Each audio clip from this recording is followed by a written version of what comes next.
안녕하세요. 사도행전 2024 정갑신 목사입니다. 오늘은 5장 29절에서 32절까지 말씀을 우리 같이 묵상했으면 좋겠습니다. 29절에서 32절 제가 읽습니다. 베드로와 사도들이 대답하여 이르되 사람보다 하나님께 순종하는 것이 마땅하니라. 너희가 나무에 달아 죽인 예수를 우리 조상의 하나님이 살리시고 이스라엘에게 회개함과 죄사함을 주시려고 그를 오른손으로 높이사 임금과 구주로 삼으셨느니라. 우리는 이 일의 증인이요 하나님이 자기에게 순종하는 사람들에게 주신 성령도 그러하니라 하더라. 아멘.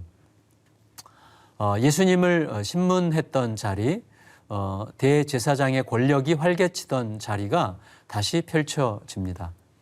과거에 그 자리에서 그 권력의 위세에 눌려서 다만 구경꾼과 또 배신자 역할을 맡았던 베드로가 이제는 예수님의 자리에 서게 됩니다. 하지만 이제 베드로는 그 자리가 자기가 예수님을 대신해서 서는 자리가 아니라는 것을 알고 있습니다. 오히려 그 자리는 예수님께서 자기와 함께 서 계시는 자리요, 예수님께서 당신의 나라를 위한 당신의 일에 베드로를 초대하신 자리였다는 것을 알게 되었을 것입니다. 따라서 이제 자기는 서라 하시는 대로 서고 말하라 하시는 대로 말하고 기다리라 하시는 대로 기다리면 되는 이 매우 흥미롭고 안전한 전쟁에 뛰어든 거라는 사실도 알게 됐을 것입니다. 베드로는 이제 맡겨짐으로 가장 강해지는 자, 끌려다님으로 가장 자유로운 자, 모든 것을 내려놓음으로 모든 것을 소유한 자, 곧 하나님의 전쟁에서 제대로 싸울 줄 아는 전사가 되어가는 중이었던 것입니다. 우리가 알듯이 과거에 베드로를 움직였던 힘이 뭐죠? 자기 확신이었습니다. 자신의 의지와 각오에 대한 확고한 신뢰였습니다. 하지만 자기 확신에 대한 신뢰는 이해할 수 없는 현실 앞에서 속히 무너졌습니다. 그리고 그것은 곧 절대적인 신뢰의 대상인 줄 알았던 분에 대한 신속한 의심으로 이어졌습니다. 자기 확신이 무너지는 순간에 베드로는 자신의 완전한 무능으로 절망했을 것입니다. 하지만 그 가혹한 터널을 지나서 용서의 품에 안긴 후로 이제 그를 움직이는 힘은 적극적으로 기다려 순종하는 믿음이었습니다. 가만히 기다리는 중 임하시는 말씀에 목숨을 걸고 뛰어드는 매우 소극적인 적극성 혹은 겸손한 담대함, 이런 매우 독특한 속성이 베드로 안에서 형성됐을 것입니다.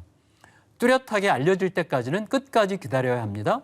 그리고 알려지는 순간에는 가리지 않고 달려가도 됩니다. 이 비밀을 알게 됐던 거죠.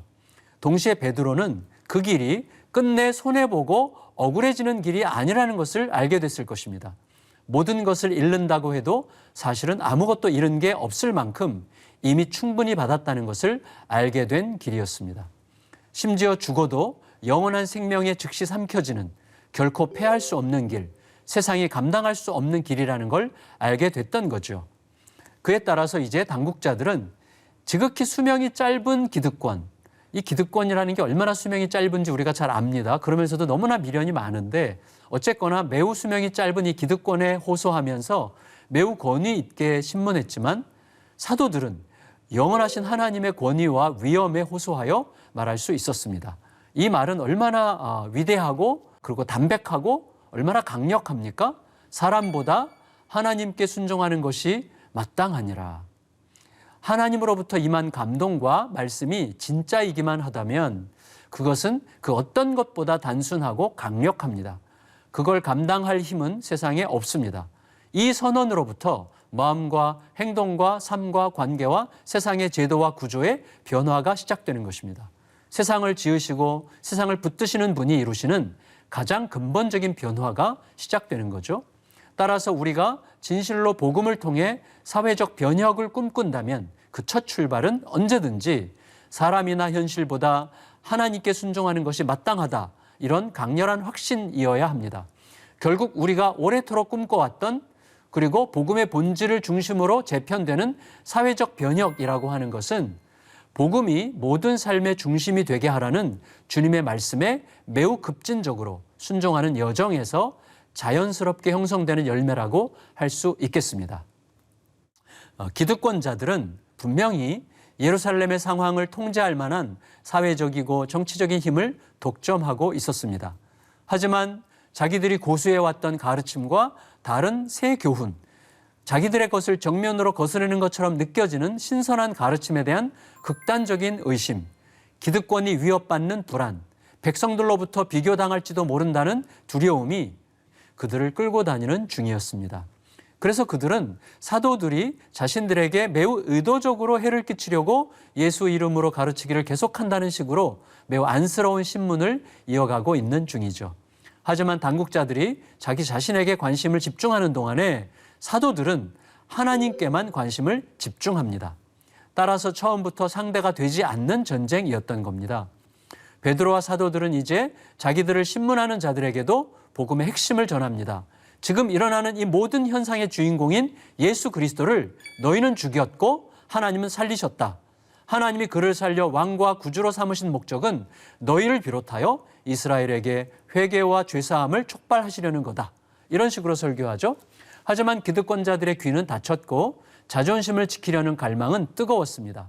결국 그들은 마지막 돌이킴의 시간을 닫으려고 합니다. 오늘 우리는 한번 생각해 봅시다. 내 마음은 오늘 어디를 향해 열려 있는지, 어디를 향해 달려가고 있는지 가만히 들여다보고 주님의 말씀에 대답하는 시간을 가졌으면 좋겠습니다. 우리 같이 기도드리겠습니다. 하나님, 자신으로서는 정상이라고 생각했지만 사도들 앞에서 얼마나 불안했던지 이 장면을 생각하며 우리 자신을 들여다봅니다. 오늘 내 마음이 어디로 달리는지를 생각합니다. 주님 가르쳐 주시고 알려주시고 교정하여 주시옵소서. 예수님의 이름으로 기도합니다. 아멘.